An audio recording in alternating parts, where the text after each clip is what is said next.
Okay. The watchword of 2025 is vigilance. The watchword of 2025 is vigilance.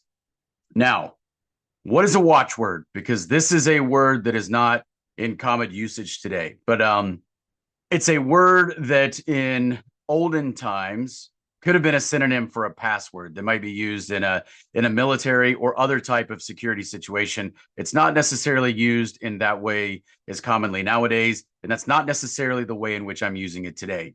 A watchword can also be a word that captures a guiding principle or some sort of guiding idea for a proposition. That's more the way in which I'm using it when I say that the watchword of 2025 is vigilance. Now, what is vigilance? Well, for that one, let me just read a quick definition. This is just from the online Cambridge dictionary. You can find this at dictionary.cambridge.org. If you like other dictionaries better, that's fine. But I actually like this definition for this specific word. So this says that the definition of vigilance is, quote, more careful attention, especially in order to notice possible danger, unquote. I'm going to read that definition one more time. More careful attention, especially in order to notice possible danger. And then it gives an example. So here's a sentence in which the word vigilance is used as a possible definition. It says, the police said that it was thanks to the vigilance of a neighbor that the fire was discovered before it could spread. I'm going to read that one more time. So an example of the word vigilance is used in this sentence. The police said that it was thanks to the vigilance of a neighbor that the fire was discovered before it could spread. Now, I actually really like that usage of the word vigilance in that example sentence because that's the way in which I'm using the term now. Okay, so what are we doing?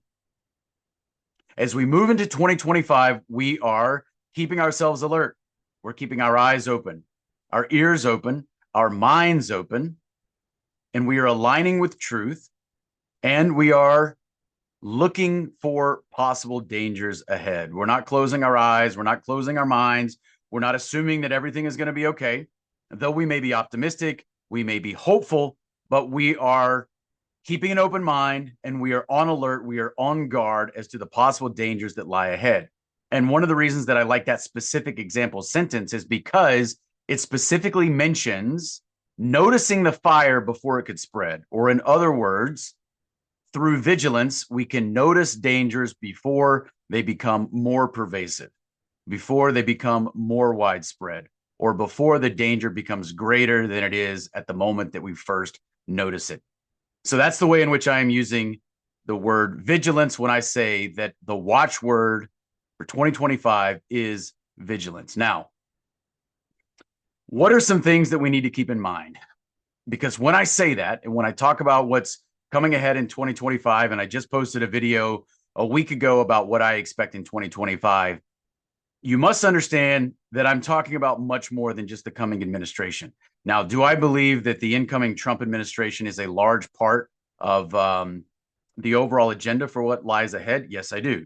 But it's not the only part, but it is a significant part. And it's important that we certainly understand that. When we look at what's going on, and when we look at the way in which individuals or events are presented to us, it's important that we understand that there's often more behind what we see.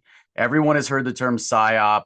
You know, people are starting to use this term, and a lot of people are using this term without necessarily understanding what a psychological operation is, or without understanding how complex a psychological operation can be. Now, before I move forward in explaining a little bit about that, let me say that, yes, of course, I'm very skeptical of Trump. I've always been very skeptical of Trump. And even as I say that, that does not mean that I don't think that there are not opportunities that we can leverage moving forward. I think that there are. But I do believe that, yes, we must be vigilant. Do I think that we are being set up for some traps? Yes. Do I think that most people are going to fall for those traps? Yes, it's already happening. And that's why I say that even if you disagree with me about Trump, even if you are a nominal Trump supporter in great or small degree, I still would urge you that you should be vigilant, as I should be vigilant as we move deeper into this year, because I do think that some significant things are going to happen in the coming weeks and months. And so, therefore, we got to be ready for it.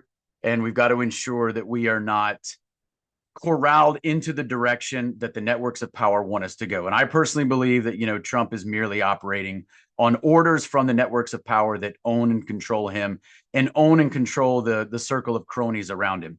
But let me go back to what I just said about a complex psyop. I've actually got a couple of notes here because I want to make sure that I kind of keep this video as concise as possible. But I'm actually going to read a post that I put on Twitter or X, if that's the term you prefer. I don't. But I'm going to read a post that I put out a couple of months ago. So this is actually from mid-June 2024. So, what is that, 7 months ago? But I put out a post about complex psyops, and I'm actually going to read it. I will link I'll put the link to the exact post down below in the description of this video. But here's the post that I wrote a couple of months ago. Complex psyops don't typically consist of a single narrative. They involve both a primary narrative and a counter narrative. People smart enough to resist the primary narrative will often gravitate towards the counter narrative that is waiting to receive them. In fact, they will chuckle derisively at those who can't see through the primary narrative, all while being totally captured up themselves in the equally inorganic counter narrative. Both narratives are run by the same people and constitute a well-crafted dialectical construct of roughly equally weighted narratives deliberately placed in tension with one another. The schemes designed by those in power then move forward as the proponents of the fake narratives expend energy fighting and blaming each other. So again, that is a post that I put out on Twitter last June, so about 7 months ago. I will put the link to that exact post just so you can check it out. I'll put that in the description. You can go to it. You can read it again. If I were more tech savvy and had more time, then I would, I'd display that on the screen and we could go through it, but not quite there yet. But my point in sharing that with you is complex narratives don't consist of just one single narrative or something that is false that they're trying to get you to believe. It's a complex psyop, and not all psyops are necessarily this complex, but many are. And it's important to understand that. Complex psyops will have competing narratives. And a lot of times they will give you a narrative that they expect the majority of the people to reject. But in rejecting that first narrative, they will be swallowed up by the counter narrative, and that may be the actual direction in which they intend the masses to go.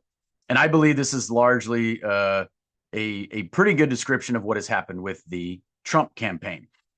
And I'm going to explain that, but before I do, what is a dialectic, or what does it mean when somebody says a dialectical construct or a dialectical trap? This is a term that I use a lot. There's a simple explanation to this, and there's a complex definition or a complex description of this. I'm going to give a very simple definition, but there's a little bit more complex one that I have in a Substack that I wrote a while back. I will link to that Substack. That Substack is simply entitled Deception, but I'll put the link to that Substack below. You can go read through that Substack, and there will be more about this use of dialectics. So dialectics, very simply stated, or when I talk about a dialectical construct or a dialectical trap, what I am talking about is the ongoing tension between two given propositions in this case. Okay. Now it could be propositions that are wrapped up around people, idea, political parties, or even a perception of an event. Okay. But the fake political parties, the smoke screen of the elephant versus the donkey, that's a dialectical construct, because you have this binary construct where you have two choices, Republicans or Democrats, and they are constantly in tension with one another. But many people, myself included, believe that ultimately both of those political parties are controlled by the same networks of power. And they will use Republicans to push agenda items that they know would be soundly rejected if they came from Democrat candidates. And vice versa. It could work in the other direction too, right? So what happens? So I'm just using the political parties as just one example, but this happens with many things. a lot of times we're presented with some sort of proposition, but then that proposition will have another proposition, whether it's a competing narrative, a competing candidate, or a competing interpretation of an idea or whatever, an interpretation of what happened in a particular event, whatever. This happens all the time.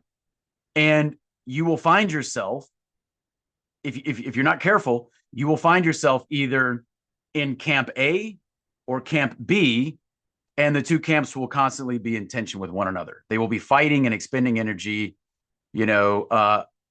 attacking each other, when in reality, both of those camps are equally controlled. Both of the narratives that led to the creation of those camps are equally run and propagated by the same networks of power. So how do you guard against that?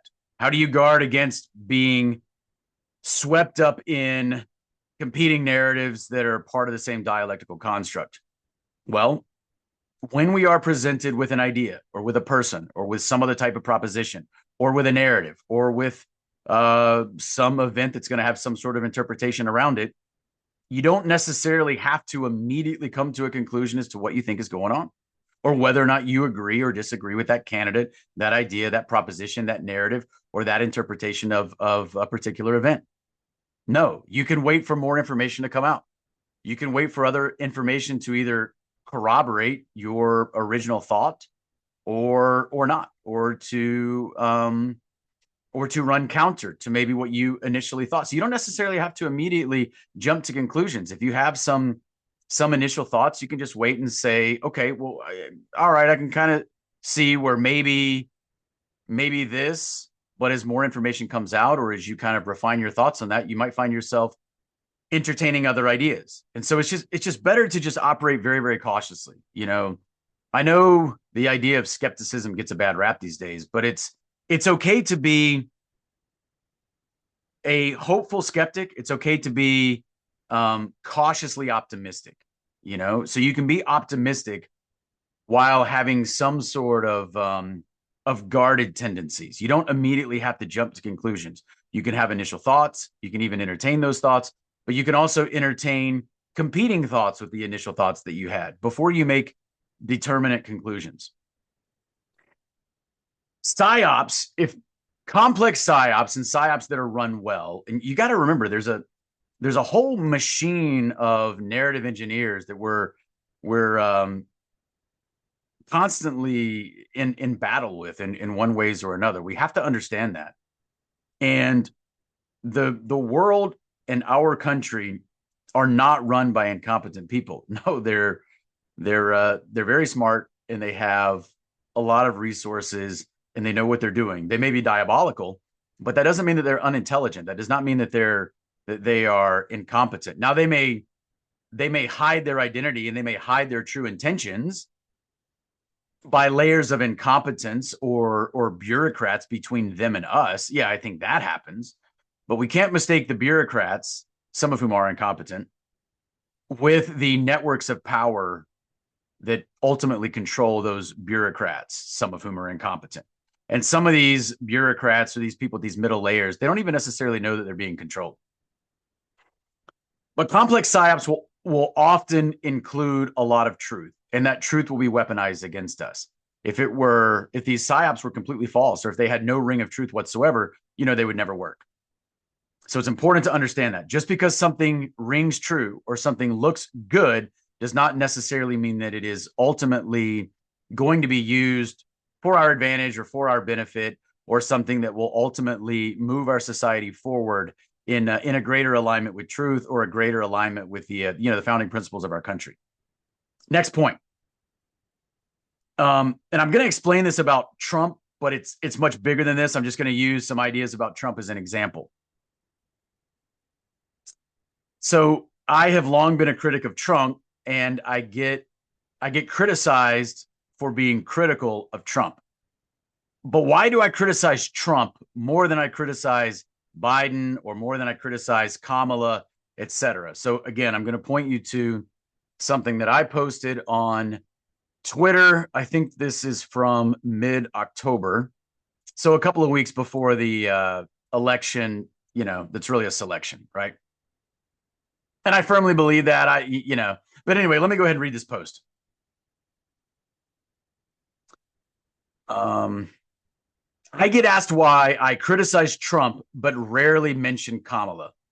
I believe Trump has already been selected to be the next POTUS. There's a sophisticated deception campaign to gain the people's consent by moving them toward him. Criticizing Trump applies pressure in the opposite direction of the ongoing election psyop, whereas criticizing Kamala applies pressure in the same direction as the psyop. Let me pause right there. Okay. So again, this post is from mid-October, a couple of weeks before the election selection. And I was basically saying, hey, I think they're going to put Trump back in. But I think they want you to believe that Trump is this champion of liberties. And of course, he's this grand opponent of the deep state. But I think that's all just a carefully crafted, campaign, deception campaign in favor of Trump to make you think that he is something that he's not. Okay. So in my mind, the overall purpose of the psyop, the election psyop, is to get the majority of the people to reject Kamala and align with Trump. Okay. That's what I think. Which means, well, why would I criticize Kamala like that? That's just reinforcing the election psyop. Does that mean that I think she's a great candidate? Or no, of course not. I mean, I think she's terrible. I mean, but that's why I think she was being run against Trump, precisely because she's terrible. Let me return to the post and continue reading. A certain stimulus is applied, which is meant to elicit a response from the target. The response appears oppositional, but in reality, the target behaves in the exact way intended by those applying the stimulus all along. The target's own response, therefore, assists rather than resists the efforts of those applying the stimulus. Now, I know that's a little bit wordy, but like I said, I will link this down below so you can go back and you can read this post. But what I'm saying here is a lot of times these networks of power who know exactly what they're doing, they know how the public is going to react. They know how to elicit the response from the masses that they want. They apply a stimulus to the public. The public responds. Now, the public often thinks they're resisting, but in reality, they are doing exactly what was intended all along. Let me return to the post. That's why they have Trump running against an unelectable stooge. She's the decoy for people to focus their frustration on, so they'll predictably side with Trump. When you focus your ire on the decoy, you're wasting resources. If you support Kamala, then you're not even reacting to the initial stimulus, but instead are falling for the deception layer you are supposed to see through. The more sophisticated deception was lost on you. Let me pause right there. What I'm saying is you're supposed to see through Kamala. You're supposed to reject her and then align with Trump. Those that didn't even reject Kamala, they're not even recognizing her for the decoy. They're falling for the deception that you're supposed to be minimally smart enough to see through. All right, I'll return to the post and I'll finish it up. The complex deception campaign works because many Americans are smart enough to recognize Kamala as terrible, but not clever enough to resist siding with the other candidate conveniently offered. The support for Trump is being engineered. To get people to see the inconsistencies in supporting Trump is to push back against the psyop, whereas wasting resources on the decoy is to push in the same direction as the psyop. That's why I criticize Trump more than I do Kamala, because Kamala is a non-player. I don't even think she was running a candidacy to win. She was running a candidacy to lose because she was running with the express purpose, whether she knows that or not, but she probably does, but I don't know that for sure. But the purpose of her candidacy was to push the majority of the people towards Trump. You're supposed to see through her and then get captured by Trump. That's what ultimately the networks of power wanted. There's another concept here. I put out a video over a year ago that's called "Don't Blame the Left," and I will also link that down below. Well, what does that mean? So you can't get caught up in these dialectical traps. There were this smoke screen. I mentioned before the elephant versus donkey smoke screen, or the left versus right. Now, do I Do I consider myself conservative, or perhaps better stated, a traditionalist? Yes. Therefore, do I align with conservatives more than I do those on the other side? Do I align with many so-called Republicans more than Democrats? Yes. Would I ever call myself a Republican? No. If we were having this conversation 20 years ago, I would. I mean, 20 years ago, I would tell you I was a Republican. But but no, I haven't considered myself a Republican in more than 15 years, because I've just become aware of the way in which both parties are equally used. Now, I may hear more Republican candidates say things that I agree with than Democrat candidates. Like, that's true, but I'm not going to align with them. I know that they are an equal part of this dialectical engine, and I don't give fuel to the dialectical engine. If anything, I push in the opposite direction, which is why, rather than criticizing Kamala, because that would kind of reinforce the ongoing psyop, I push in the opposite direction by getting people to wake up to Trump, especially since I think that, he's the one they're going to move forward with. And to me, that was always obvious. Now, we're 2 days before inauguration, less than 48 hours from the swearing in ceremony. Do I think they're ultimately going to put Trump in? Yes. Do I think it's possible they put us through some nonsense over the next 48 hours beforehand? Sure. Maybe they'll put us through some sort of chaos ritual. I don't know, but ultimately, yes, I think they're going to move forward with Trump. A couple of points that I want to end on, and then we'll conclude this video. Don't trust me. Don't trust anything that I say. I am just some dude.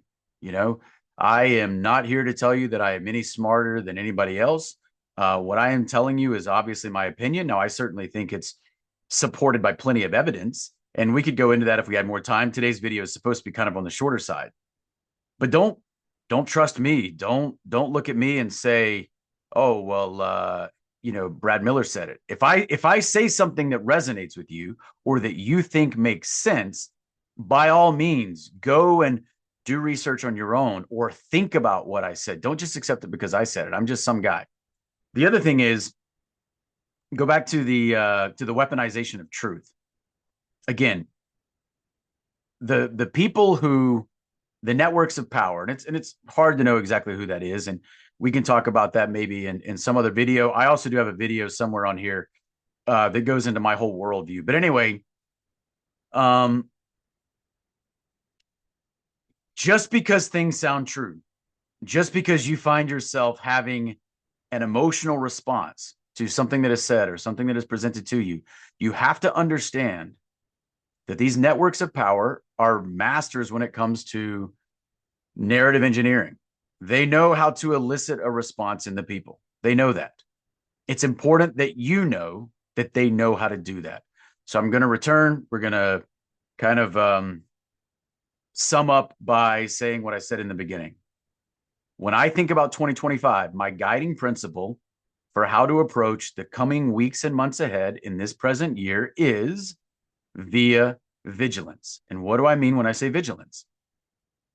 That means having our eyes open, our ears open, our minds open, okay? And being on guard, aligning with truth. For me, that's God. And when I say that, that is a very specific, when I say God, I mean that very specifically. I don't mean that in some sort of abstract sense. I have a very, Christian belief. And when I say God, that's what I mean, because I think that there are a lot of other abstractions that are used sometimes to describe God that I don't necessarily always agree with. So I just want you to know that when I say that, I mean that in a very specific way. But align with truth. Understand that we are all susceptible to being deceived. We must be open-minded. You must be willing to change your mind. Yeah, and I'll say this again. I say this often, I feel like, which is, I reserve the right to change my mind at any time. I mentioned things that I believed 20 years ago that I wholeheartedly reject now. So I'm constantly refining my ideas, and I think that you should be too. So if you disagree with a lot of what I said today, or you disagree with my assessment of Trump or whatever, you can let me know in the comments why. All good. But I would also urge you, whether you agree or disagree with me, or whether you agree with me on what I said today in part, I still would urge you, just as I am very much taking on this guidance as well in my own personal life. Again, the watchword for 2025 is vigilance. We must all be vigilant, even if you're more hopeful than I am about what lies ahead. And I repeat that I am optimistic, but guardedly, optimistic. Anyway, so hey, I appreciate it. Thanks for tuning into this video. Like I said, there are a couple things that I mentioned throughout the video that I will link below in the description. I will put those links in, whether it's the Twitter posts. I also mentioned a certain Substack, so I'll make sure that I include those. Um, and I also mentioned another video on this channel called "Stop Blaming the Left." So anyway, I'll link all those below. So thanks again for tuning in.